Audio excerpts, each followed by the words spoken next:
All right, what's up, everybody? Welcome to the Corrupted YouTube channel. I'm not really going to be fancy, go crazy about this. I'm just going to give you the bold, straight-up initial thoughts of what I've seen of the non-makeup look and also the makeup look of Joaquin Phoenix Joker. People freaking out, dude, over this ever since the Heath Ledger Joker. Do you guys remember that? For a lot of people, that, like, launched YouTube. For people that weren't on YouTube, those trailers were so out of control. Those trailers are what helped a lot of people convert over here to YouTube. If you guys remember that craze back in 2007, was it? 2007 or 8? I don't remember now, actually. But anyway, it was nuts. And by the way, I just put out the Corrupted Podcast, episode 65, part 1, in the previous video from this. So if you're just seeing this now, you might miss that other video. I'll have a link to it at the end of this. So there he is with the Joker makeup. It seems like they're going into clown mode, I call it. You know, there are some elements you can see from Killing Joke. There are some elements from the original comics. There's also some elements of maybe like an upset comedian or a frustrated comedian or entertainer. It seems like they're gonna kind of go that route. A guy whose life isn't going the right way. He still lives at home with mom. Now he's trying to be whether it's in the circus or a comedian, and he has a meltdown of some kind. So this is such a different, sort of a different story from, you know, what maybe some of the current generation was used to getting from The Dark Knight. Although you didn't really get the actual background of Joker in Dark Knight. You know, he came off very sadistic. And he was funny in the show, but there was no background of how he really got there. He had all these different stories of what happened to him, how he got scars and things like that, but you never really found out anything actually about that character. And I know there's all these fanboys now, and I mean, I'm one, but I mean, there's all these people, hardcores, like, you don't know how he got this way, I'll tell you, in comic book number. Okay, I get that. There's multiple different versions of Joker, though, and who knows what Hollywood will do to that canon or to this Joker, and I'm not really here to get into a canon debate or a debate about this comic verse episode, that of that issue and this issue, and what we did here. But I'm just going to tell you, I've seen people bash this. I've seen people say that they don't like the makeup even. Now, this is 1980s. This takes place in the 80s. I've even heard people compare him to a Bill Murray look. They really are capturing the 80s, because there was something about it that I couldn't place, and then I found out later that it was the 1980s, and I realized, okay, now I understand. Like, this is totally a throwback to then, and I really enjoy that look, because I remember being a young kid and everything that was going on in the 80s. And that style of everything. It seems like there's an obsession with the 80s again now in 2018, which is weird because we already had the obsession with the 80s back in the early 2000s, I feel like, but it's back again. It's becoming an obsession with the 90s too. I think that's coming next. But the bottom line is, do you like the makeup? Do you not like the makeup? I think it's fine. It's really going to come down to how he plays it. You know what I mean? And Joaquin Phoenix, generally known as a pretty damn good actor, so it's really going to come down to how he plays it. If he plays this Joker in a way that we all identify with, and it seems really believable, then this is probably going to look awesome. You know, what was the best Joker makeup to this date? You know, I'm sure that you really can't ask that. It's like asking a Star Trek fan what their favorite Star Trek movie is. Whenever you first fell in love with the Joker, or you know, whenever you first really loved Batman or loved the Joker, that's the Joker you're probably going to be biased towards, right? I'm betting if you're somebody that watched the old, you know, 1960s TV show, you know, that you might even prefer that Joker. You might prefer the Jack Nicholson one if you grew up like I did in the 90s. You may prefer the Heath Ledger one. I always thought I was like, Jack Nicholson is the Joker. That's it. No questions asked. And then the Heath Ledger Joker happened, and it was like, wow, you know.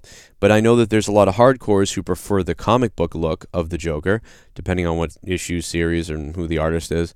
And then, of course, there's a lot of people that prefer maybe the cartoon one or the one that, you know, Mark Hamill voices. So, you know, you're going to have that argument from everybody, and that's such an opinion thing that I don't really want to get into it. I just want to look at this Joker and say, you know, I am a little bit surprised by the sort of circus look that he has. because you almost want to be careful not to dive back into the Tim Burton Joker, or the Tim Burton era. You know what I'm saying? Especially around, the second Batman Forever. Was it not Batman Forever? Batman Returns. Had a very kind of cartoony clown. I believe there were clowns in that one that the Penguin had, and it reminded me of that a little bit. So I'm a little worried to get back into that area of things. But to me, I don't think it's that bad. I know that there's other makeup tests that they might have done or they might be doing, or other things that might be done. You don't know. There were some early fan art concepts where people just took Joaquin Phoenix's face and did whatever they wanted to it. And I thought some of that was very dark and very, that's what it should look like. Yes, that really dark, more black makeup almost, if anything, than color. And this sort of makeup test kind of goes opposite of that. So you have all the fans creating all this darkness and stuff, and then he comes out with the complete opposite, which is kind of, in some ways, for the Joker, as we know, and with clowns, more terrifying, right? So I'm going to have to give this a wait and see. I'm not outraged. I'm not angry. I'm not disgusted. I'm not even worried yet. Okay? But I think DC fans are very worried, and we are skeptical and worried based on everything else that they have done. Especially even with the Jared Leto Joker. That whole thing with Suicide Squad and Jared Leto and that stuff, it really felt like sort of a spin-off series or something of the Joker. It felt like it wasn't quite part of the canon that we all were enjoying, but it was kind of fun to do anyway, if that makes any sense. It's kind of like I know I mentioned Star Trek already, but it's kind of like the new Star Trek movies. I know that they supposedly take place in an alternate universe, so they can do whatever they want in the movies, and it really doesn't bug me. So I kind of write it off like, whatever. As far as I'm concerned, the original comic book Joker, Jack Nicholson, and Heath Ledger, those are the ones that I like. And anybody else can like whatever they want for sure. But that's how I feel. So I'm gonna give this a wait and see. And I'm going to go enjoy everybody else's reactions, overreactions, or underreactions. You might consider mine an underreaction. But it's just the way I feel, because I'm not ready yet to really critique these things yet. It does have an 80s vibe. It does seem like it's going to have some sort of that sort of entertainment background of him wanting to perhaps be a comedian or in entertainment somehow. So, and maybe all this and you're sitting there in the comments and you're like, you idiot, this has all come out already. I got to tell you guys, I haven't really been paying any attention to it because I'm so soured on DC right now. I've been reading nothing, watching nothing. This is the first, other than knowing that Joaquin Phoenix was doing a standalone Joker film and seeing that it's based in the 1980s, I had no clue about anything else. Up until right now, seeing this sort of preview hype that they've put out, which, man, have they? If anything, what we can say is they've done a great job of hyping things recently.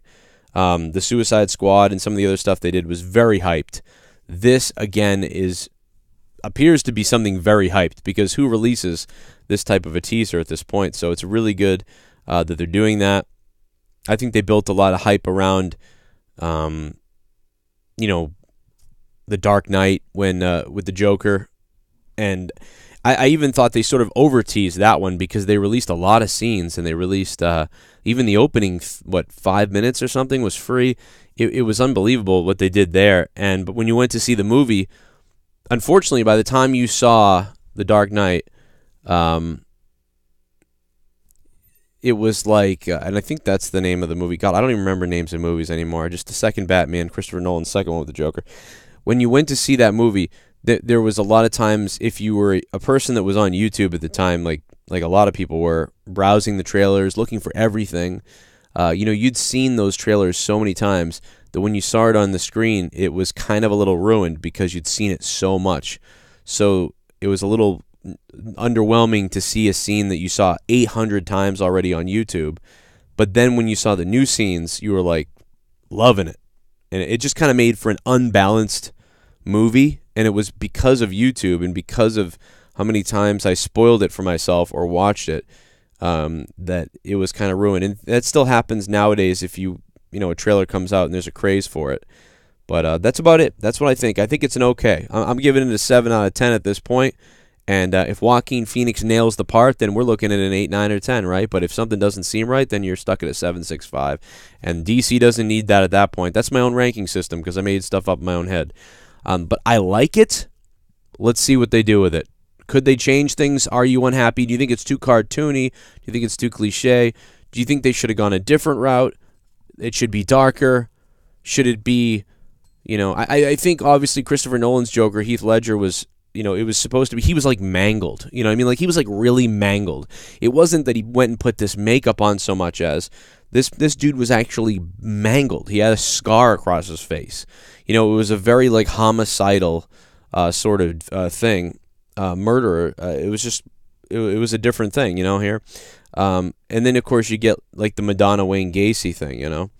But it's like, you know, I don't know what you're supposed to do. I mean, how do you go any further with it? Some of those Christopher Nolan fans who are out there, it's like, how do you go further with this Joker? You know what I mean? Do you put scars all over his face? Do you slice his mouth completely up? Do you rip his an eyeball out maybe? You know, I don't know. I don't know what to tell you. And you saw what the Jared Leto Joker looked like. You know, they really tried to tat him up and everything. It looked like Machine Gun Kelly's boyfriend. But, you know, I don't know. I'm not sure what the answer is, but I think taking a little bit of a step back in visual, but maybe taking a step ahead, psychology, could go a long way for this Joker if that's what they do, with him being a little more methodical, but also unhinged. Then the makeup in the end won't matter, it depends on how the actor plays the part. And I think that's it. Thanks for listening, guys. If you missed my previous videos, here's a couple of links to them. They're popping up now for you. There is the Corrupted episode number 65, the Corrupted Podcast.